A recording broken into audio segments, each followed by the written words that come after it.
session. Our next session, we will hear two very distinguished voices from Hong Kong U. Our Pro-Vice Chancellor, Teaching and Learning, Professor Ian Holliday, will have a chat, a conversation with four of our students.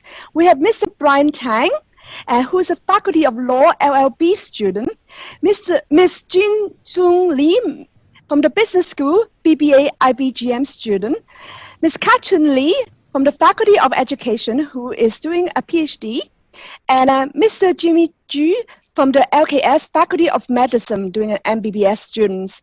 Thank you so much. Thank you so much for coming. Ian, I'm going to pass it to you. Thanks very much, Cecilia. Great to have an opportunity this afternoon to speak with some students.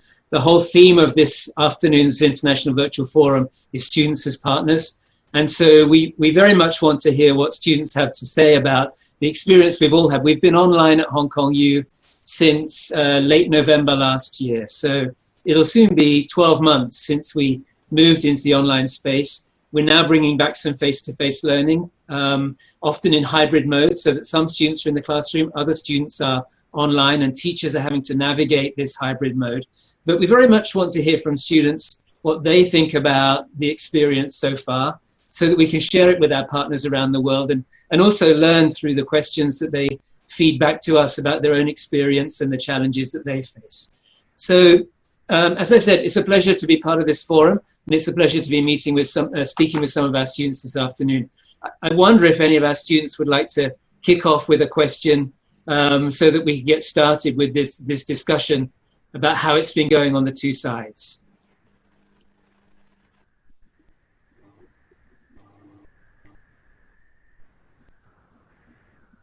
Ms. Lee? Yep. Hi, Dr. Holliday. My name is Chit. I'm from the Faculty of Business and Economics.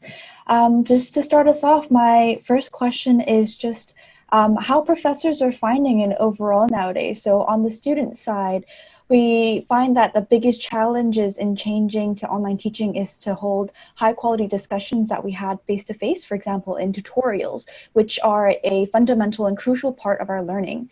Both lecturers and students, to my knowledge, rely on nonverbal cues that might not be as clear when communicating online. For example, my professors have often said that it was much easier to gauge how students were doing and if they were following on the pace and content through visual cues such as through expressions. It's something that we're learning to overcome, especially by encouraging students to turn their videos on. For myself personally, one of the unexpected perks of online teaching is that I've been able to save a lot of time from getting ready to transit time as well. Another thing that my peers have told me is that the more shy students in class have become a little bit more active by sending questions through the chat functions that we have available through Zoom. Yes, I think all of that's true. I mean, the president in his opening speech mentioned that there have been some advantages alongside some of the challenges that we've faced. We do know that students like to make use of the chat function. Students, I think, even prefer to sometimes speak online rather than speak in a face-to-face setting, are more willing to open up online than they would be if they were sitting in a small circle in a seminar or a tutorial. So there are those benefits. But the question you asked was about challenges and about the kind of feedback that we've received from teachers on that. We did do a survey last semester, our second semester of the academic year, the previous academic year, and next week we'll be doing another survey with teachers to learn from them about how this is going. Last semester we focused on online. This semester we're focusing on hybrid because we're doing the face-to-face and the online together. So each semester there's a new challenge. I think in many respects, colleagues, on the technical side, I think many colleagues now feel comfortable going online with, say, Panopto for lecture capture, with Zoom for discussion, with Microsoft Teams, also for discussion forums. I think many of us feel comfortable with that as, say, a uniform experience for teacher and student in the class. The challenge, of course, this semester is the hybrid mode. We came back onto campus with students about 10 days ago. And it is more challenging if you've got some students sitting in front of you, other students that you're trying to keep connected through the Zoom. You're reading the chat box, you're trying to bring those questions into the room. At the same time, as you say, you're scanning the room to try to make sure that you're picking up some of the cues that students are sending you. They want to come in and make a point. They want to contribute to the conversation. All of these are new skills that teachers are having to learn. We're trying to do our best by providing the best possible technical support that we can. Nancy mentioned in her keynote speech that one of the things that she's found very helpful is to know really that the technical side is covered off. And if she does have a problem, she knows where to go to get an answer to that problem. And we've tried to provide that kind of confidence boost, I guess, for teachers to ensure that they don't have to worry too much about that side, and they can focus on the pedagogical challenges, the classroom challenges that they face. I'll have a better answer to this question in 2 weeks' time when we get the survey results back from our teachers. But I mean, what I know anecdotally is that, yes, there are pluses and minuses. I think many teachers would say, if they were sitting here and answering your question, I would rather do either fully face-to-face or fully online. The real challenge comes when you mix those two. I think, honestly, many teachers would say that. At the same time, I think more and more teachers are starting to find ways to make that hybrid mode work and to make that a positive experience for students who have the choice. If you live in Hong Kong, you have the choice for most of your classes of either coming on campus or staying at home. And as you said when you were asking the question, you too are making, you're balancing those different factors. There's the convenience and the time of, say, staying at home, just doing everything online, versus the sharing and the meetings that take place when you come on campus. Thanks very much for the question. Thank you. Brian? Yeah, sure. For the online learning and teaching, I've been enjoying myself quite much with that. But I would like to discuss some bit about the research side of our learning. At Hong Kong, we're a research university, and an indispensable part of research is to read. And unfortunately, our libraries have been closed down for quite some time during the COVID period, although we have now reopened them. My question is that, during that period, I've been trying to look for books at the library, and I've go up to the virtual part of our library, and I've realized, some part of our subscription is not there. Say the Oxford books, the handbooks, some were subscribed to, but some are not. I mean, Hong Kong U has a very decent collection. I've compared that to other local universities, other law schools in Hong Kong during my summer internships. Our collection may be the best, but we are still Hong Kong U. We walk the extra mile. We have to be the best in Asia. Is it possible that we still keep on enlarge the virtual collection and subscription online? Thanks very much, Brian. Thank you for being so diligent in checking out what's available at Hong Kong U, what's available in local universities as well. You're in fact far more expert on this matter than I am. I haven't done so much research into our virtual collection within the library. We only closed for 2 or 3 weeks, so mostly through COVID we have been open. The library has been accessible, and as you know, much of the collection is virtual through journal articles, for instance. In fact, all of the major journals will be available for the last 10, 20 years, and often for the entire back catalogue will be available virtually now.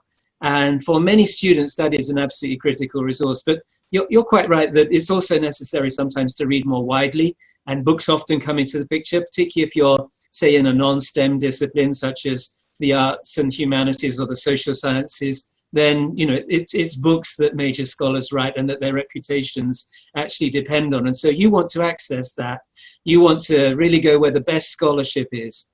And we will certainly be looking at making as much of our collection available virtually. Of course, we depend on the collaboration with publishers. So not everything that's published even now in book form is available in an online version as well as in a hard copy.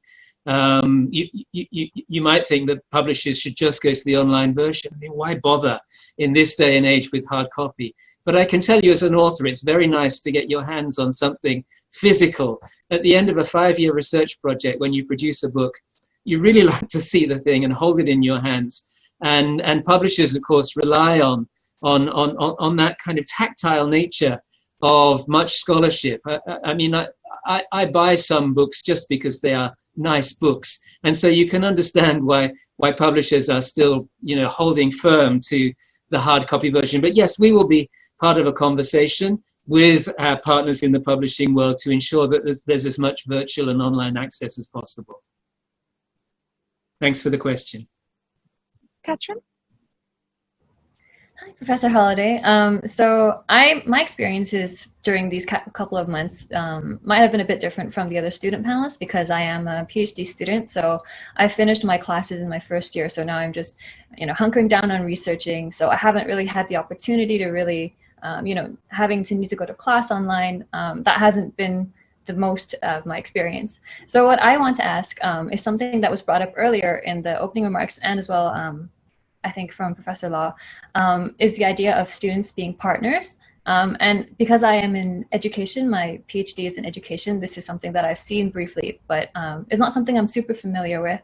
So in a time, especially like this with COVID going on, I'm just wondering what kind of things HKU has been doing or how HKU can show that they are taking on students as partners and trying to fulfill that mission, especially during times like this where it's super challenging. And like the flip from face-to-face into online was quite sudden, I think in February, because I remember I was trying to get data collection in person, but all of a sudden right before I was supposed to go into class, it suddenly went to online. So that sort of sudden flip and how the student as partners thing is being aimed towards.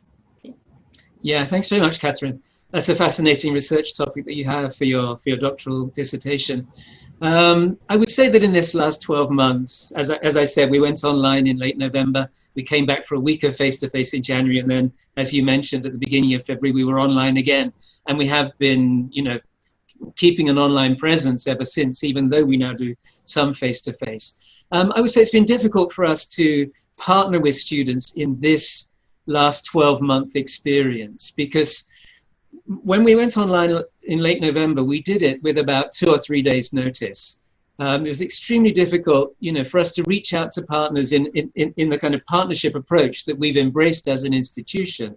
It was difficult for us to do that in a very crisis or emergency mode situation. And it was the same thing when we went back to face-to-face on the first week for a week in January. We thought that was for a semester. We didn't know that COVID was just around the corner. So once again, we had to scramble to turn our materials online very, very quickly. Nevertheless, we have tried to keep in touch with students as much as possible. I've mentioned 2 staff surveys, one last semester, one that we're going to administer next week, this semester. We also did a student survey last semester. We had alongside that, in addition to that, we had an open website where students at any point in the semester could send us their feedback. And we monitored that on a daily basis, and we fed it out to colleagues in departments or in faculties, wherever the need was, wherever the question was relating to. We shared it and we followed up on the action there. And we tried to gather as much opinion that way. And I myself, I've been in dialogue with at least 2,000 students by email in the last 10 months, could even be 3,000 students. Now, the one flaw in all of this is it's reactive. So we've basically taken positions on what we need to do to keep our teaching and learning afloat, to keep going. And we've had to do that often at a day or two's notice. So I've been working in very short time frames with colleagues, but I've not been able to reach out to students, as I said, in those 2 or 3 days. So essentially, we've taken a position that we think can work and that we think is going to best benefit our students as learners throughout the campus. And we've then waited for the reaction to come in, and we've modified and we've tweaked as much as we possibly can. That is not ideal.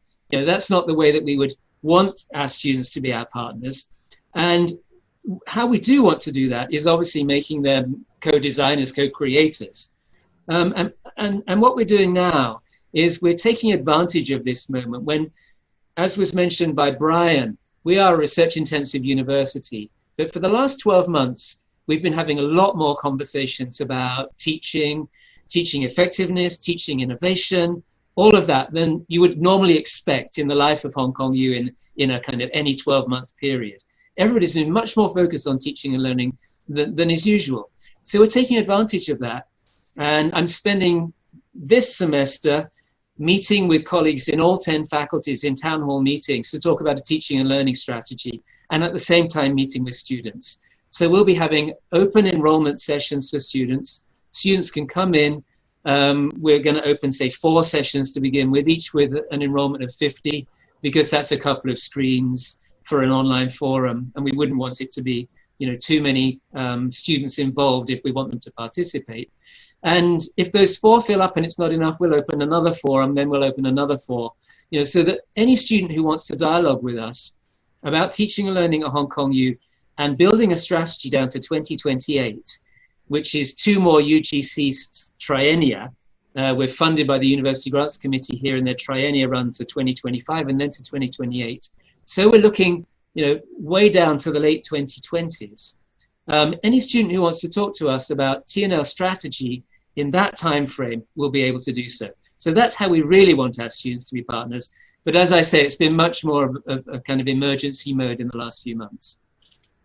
Yeah, thank you. So, hello, Professor Holliday. This is Jimmy. So, I think I have pretty much experience in online learning because last year I was taking a gap year in the University of London, and now that I'm back to HKU, I'm having some sort of like dual teaching experience. So, actually, I think online learning is a good way for international knowledge exchange. It helps to reduce some costs of education. Previously, there are some conferences or webinars that are delivered on sites. They are now delivered online. And in most cases, the costs for these programs are reduced. But however, I feel like the approach of online learning has raised some concerns around inclusivity and also fair access to resources. Because we know some families may only have 1 computer at home. Some students might not even have stable internet connections. And also in some families, students might not have designated working space at home. And I would say this is actually making learning less easy among underprivileged families. And I would like to ask how universities around the world, especially international universities like HKU, we have students from different backgrounds, different countries. How can universities help to address these issues in the future? Yes, that's a very good question. Thanks very much. We've been conscious of that. And we've tried to reach out to students who are within our neighborhood, basically within Hong Kong, by keeping the campus open as much as we possibly can.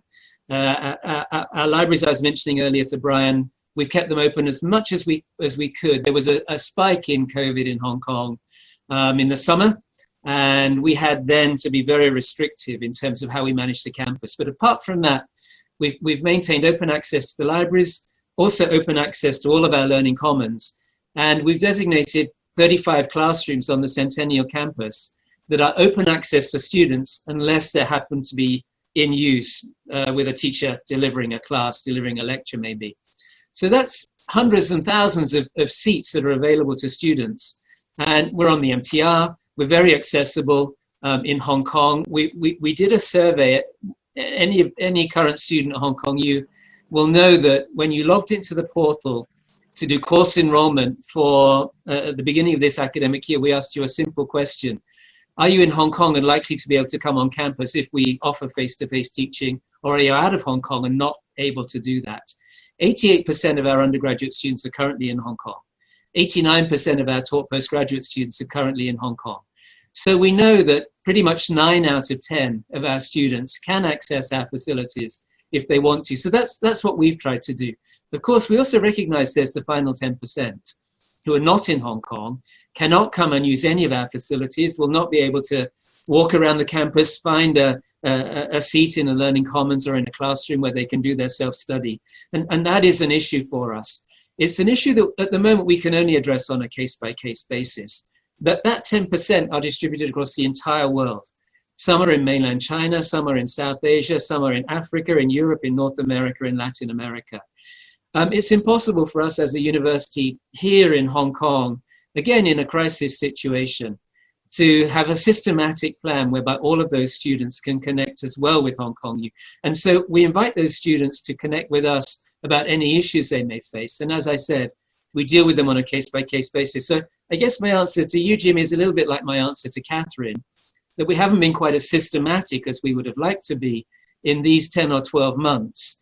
Nevertheless, we have been fully reactive. We have tried to respond to any student difficulty that we faced in real time, and to ensure that every single student who has a problem will have it fixed by us. But looking ahead, we will aim to be a bit more systematic about the challenge that you've raised, just as we want to be more systematic about the students as partners issue that Katherine raised. You know, there are some issues that are really almost intractable for us. I mean, if you live in a remote village, thousands of miles potentially, or say hundreds of miles from Hong Kong U, it's very difficult for us to fix, say, the internet access problem that you will face. But one way we can do it is by recording as much stuff as possible, so that you as a student can go to, say, the nearest town or the nearest city. That may be a couple of hours away. So you only want to do that, say, 1 day a week or 2 days a week. So we record everything. And in that day that you go to that city and you find decent internet connection, you can consume everything that you've missed in the previous week. And then you can go back to your village and work on all of that material, and then do the same thing a week later. So that's one of the things that we've tried to do, is just to store as much stuff. And this relates to, I think, the very first question that was asked about kind of advantages, disadvantages. Clearly, one thing that students very much like about the switch to online learning is the fact that you can go over material, you have a library, you have a resource pack available on your PC, on your laptop, that you can consult at any time. And if you need to go over the difficult parts of a lecture 3 or 4 times before you really understand what a professor is trying to say, or you need to revisit a tutorial discussion because a couple of your classmates made excellent points, but you didn't fully digest them, all of that is open to students now. And so we've worked very hard at ensuring that for every course, we upload on Moodle pretty much everything that happens. Thanks again for the question. Thank you all. We have some questions from the audience, right? Maybe the student can also tell us a little bit about their idea. Assessment is a problem, as you know, right? And especially given the circumstances, we were kind of based to online assessment. So what do you think is the best practice? Have you come across any good practice that you can suggest to us as academics? You're asking the students, right, Cecilia? Yeah. Yes. So any student have come across any suggestion at all? I don't mind starting. So I really want to appreciate that the Faculty of Medicine has adopted a dual teaching approach. They are trying to move most of the lectures to video clips, but not necessarily, you know, long lecture clips. Some of them are actually chopped into shorter clips with very clear learning objectives. And I think they actually adopted that before the pandemic for year 1 students, and they're actually trying similar approach in other years, also for my year. And I would say it's actually pretty commonly used in also some of the other world-class universities like University of London, also in Stanford University. I would say it's actually a good way to facilitate, learning, because, you know, we students do not actually have really long attention span, and that would be a really helpful way to help us focus and to get a glimpse of what we actually have to learn. And then we will actually apply the knowledge face-to-face in some cases. For example, as a medical student, we do need clinical teaching. We do need clinical demonstration and practices.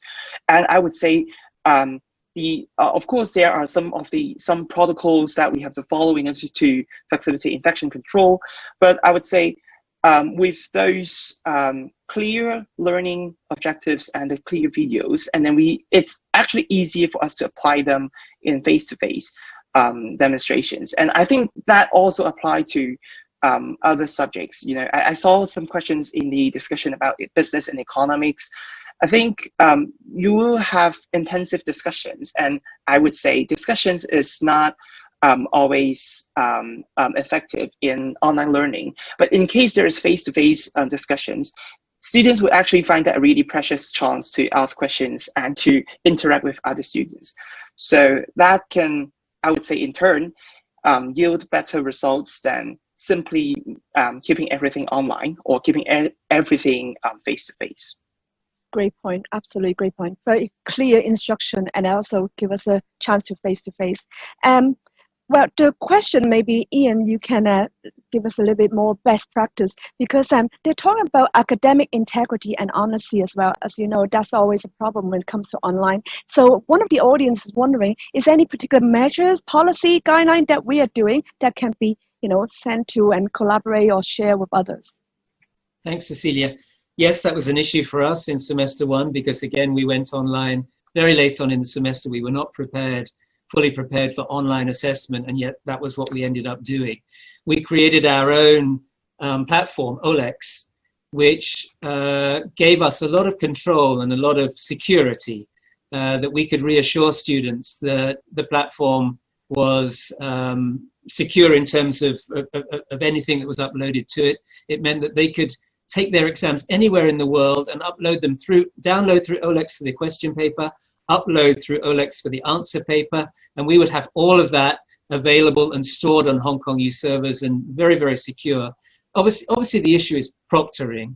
It's difficult to replicate the proctoring that takes place in an exam hall when you have online assessment. We worked really hard on that in semester two. We had more time to prepare for semester two exams. We devised an online proctoring system whereby students at the same time as going on to OLEX to download their exam paper and upload their answer paper, they were also on Zoom. So they were on Zoom like this. We had online proctors, so all of our students were on camera while taking the exam.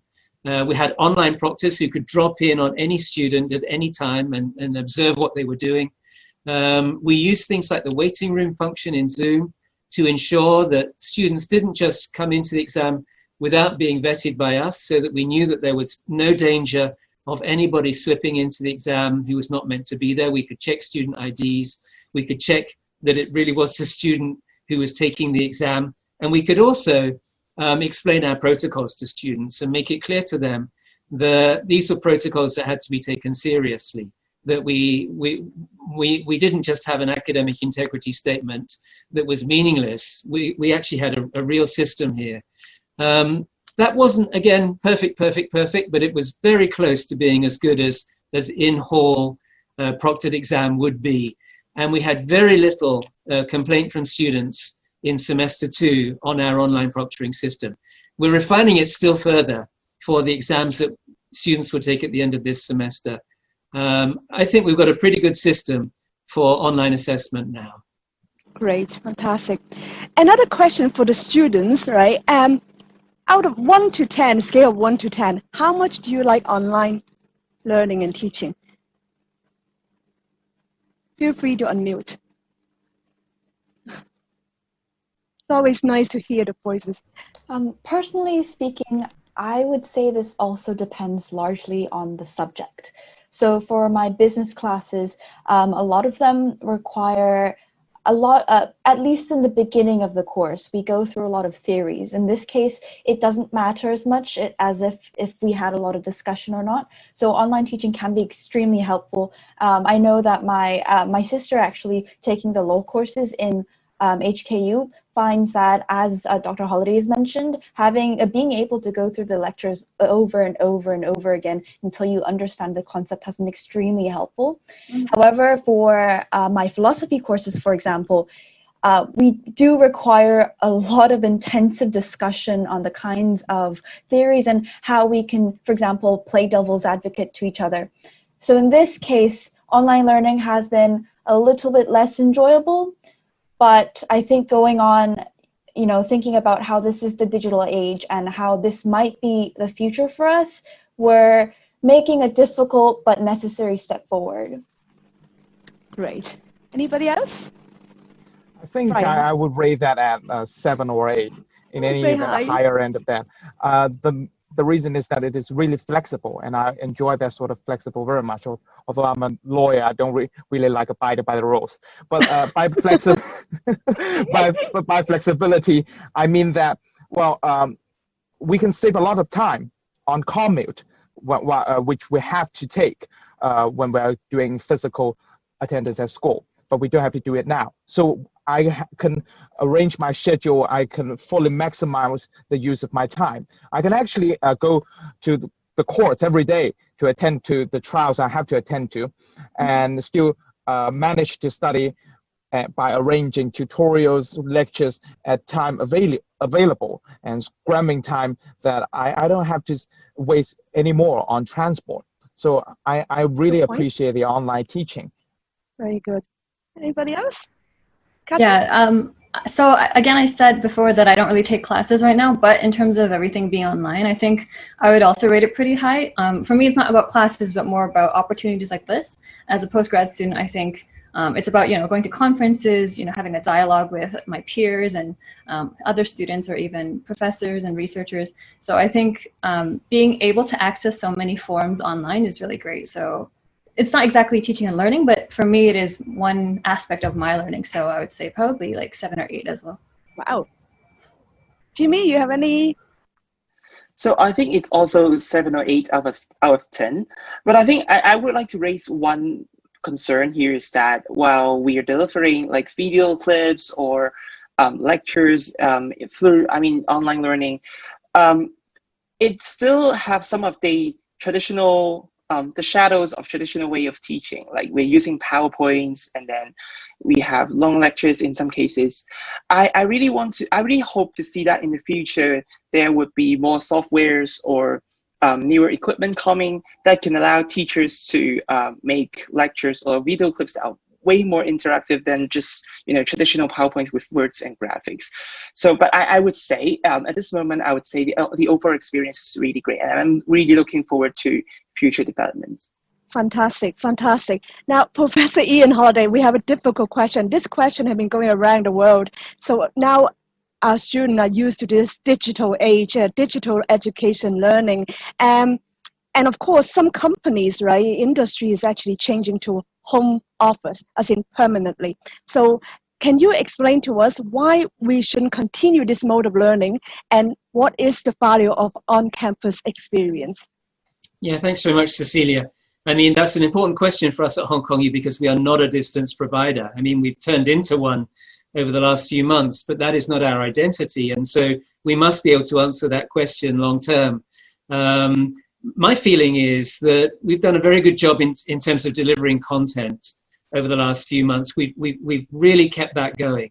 But there's so much more to a university education than consuming and engaging with content. There's also all the other experiences of being a student.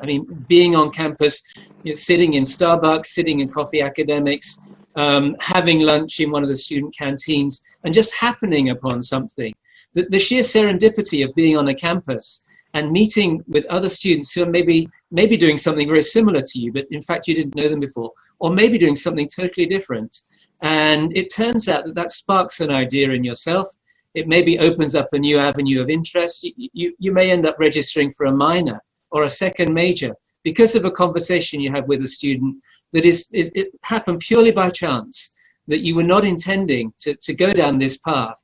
And yet, because of something that happened on campus, a conversation that you had, maybe traveling to and from campus, this whole area of interest opened up.